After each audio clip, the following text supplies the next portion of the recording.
It's Wednesday, July 29th. Welcome aboard to this edition of Barnstable Today. I'm Kevin Friel. And I'm Andrew Gobiel. Thank you very much for joining us. We'd like to remind you right at the top that the meetings we cover are available on demand at the town's website, www.town.barnstable.ma.us. We are here on Main Street in Hyannis, another hazy, hot, humid day. Traffic moving on down. Very good for all of the business people here in town. Just behind us over here on the Village Green, they're getting ready for the Pops by the Sea, which is going to take place this weekend. What's going to take place Thursday night, however, very, very interesting discussion about alternative energy possibilities here in the town of Barnstable. How can you save $300,000? Well, the town is looking into doing just that. I've sat down and had an opportunity to speak with Richard Ulrich, who's in charge of all of this, earlier today. I'm the energy coordinator for the town of Barnstable. I've had this position for about 6 months now. And the purpose of tomorrow night's informational meeting is to inform people about some renewable energy projects we have planned for the water pollution control facility in Hyannis. We're really faced with an extraordinary opportunity. As a result of approximately $9.15 million of federal stimulus monies, we're proposing the installation of 4 225 kilowatt wind turbines at the facility, as well as several hundred kilowatts of solar panel arrays. Again, it's not often that people want to give you money.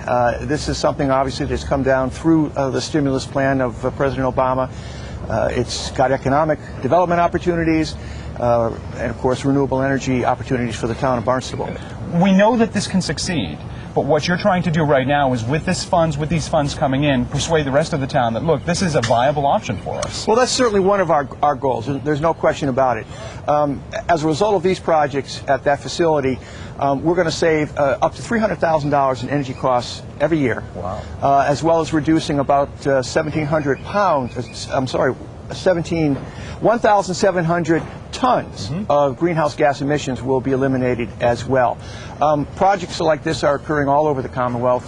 Certainly Falmouth is getting ready to put up a second 1.65 megawatt turbine. So these projects work.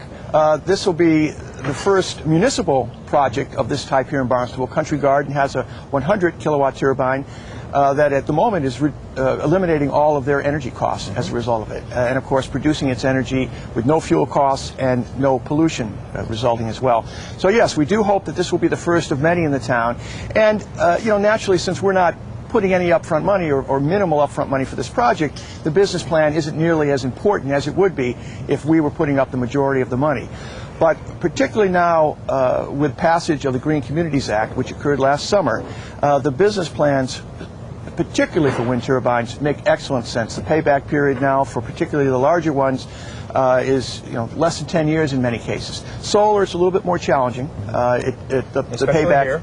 Well, especially here, particularly with the summer we've had, the payback periods are much longer with solar, and so they don't make the same kind of good economic sense in many cases that wind does.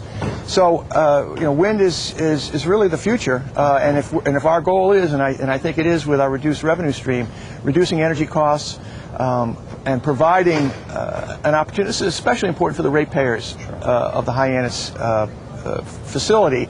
It'll help the whole town, of course, but it's going to be very advantageous for the ratepayers. There's still debate going on. It's a policy decision about what we do with those reduced energy costs. Something that the town manager and Mark Ells, the Department of Public Works director, and Peter Doyle over to Water Pollution Control will decide.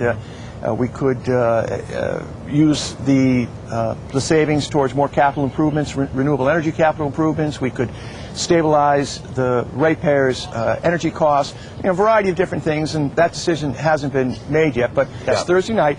As I said, that's a public information opportunity. And then the full town council at the following town council meeting, August 6th, will be voting on it to authorize the project to go forward. That's an absolutely wonderful problem to have, is to try and figure out what to do with the savings. Absolutely. Okay. Yeah, and it's it's an important issue because there are so many pulls on any revenues that become available, you know as well as I do that there's certainly not as many dollars flowing into the town's coffers as has been the case in years past, and so every single penny is important, and when you have a little bit of extra that results from a project like this, it's important to decide how it gets spent. So what's the timetable then? We go and we have this public information hearing Thursday night. The following week we'll have the town council, which will address this issue. I mean, can you see possible construction on this happening within 6 months or a year from now? Yeah. Getting ready for this process has been very challenging because as a result of it being federal stimulus money, the goal of which is to get it into play as quickly as possible, we have been faced with some very difficult time constraints. We've got to get design plans completed. This money is flowing from the feds through Mass DEP through their state revolving fund program. So there are a lot of hoops that we've had to jump through. But in answer to your question, we do expect that the contracts will be let sometime in late December, early January, and we really hope that we can begin the construction process perhaps sometime as early as this coming summer. Again, it's real hard to find turbines. The other challenges to all of this is that we have to use American-made products, and we also have to make sure that we include women and minorities in these contracts. This is part of the American Reinvestment and Recovery Act of President Obama. So it's not easy finding American turbines. The Europeans are well ahead of us, unfortunately, in my opinion. But there are a couple of opportunities in the states to find the kinds of turbines we need. So we're optimistic it'll happen more quickly rather than later. When they get constructed, I mean, how tall are they going to be? What's it going to look like? I mean, we all know what it looks like over in Country Garden. Are they going to be that size? They're going to be about 30 feet taller. Okay. The Country Garden turbines are, as I said, 100 kilowatt turbines, and they top out at about 155 feet to the tip of the blade. The turbines that are being proposed for our location on Bierce's Way are 186 to the tip of the blade, so only 30 feet higher. We'd love them to be a lot taller, but because of the nearness of the airport, we're limited in terms of how high they can actually be. But they'll still be effective for that location.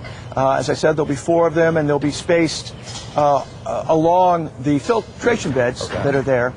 And as I also mentioned, we're going to have some solar panel arrays, and they will be located on the northeast quadrant of the site. So, and they will be barely visible from almost every location. We've done some photographic visualizations.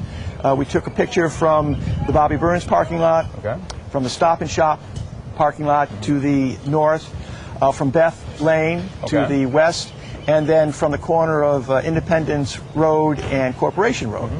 And from everything we've been able to see, they're not going to be particularly visible, which is sort of a disappointment to me. I want them to be very, very visible. But, because it's a great advertisement. And ultimately, I think the best advertisement is going to be the savings, as you said, $300,000 a year? Up to $300,000 a year. Still, the details have to be worked out. And the way the project was originally designed by DEP after looking at our facility, and we're one of 14 different communities that are receiving this sort of benefit.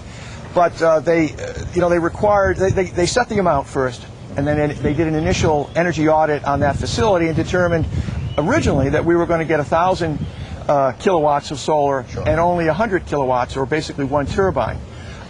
We asked whether we could have flexibility to increase the wind component, decrease the solar component, because you get, as I said, much more bang for the buck from the wind. And so with that flexibility, we went to 4 turbines, and so we're therefore going to be reducing our solar. We haven't worked out the exact amounts of solar yet. We're still doing the math on that. Our consultants are working on it literally as we speak.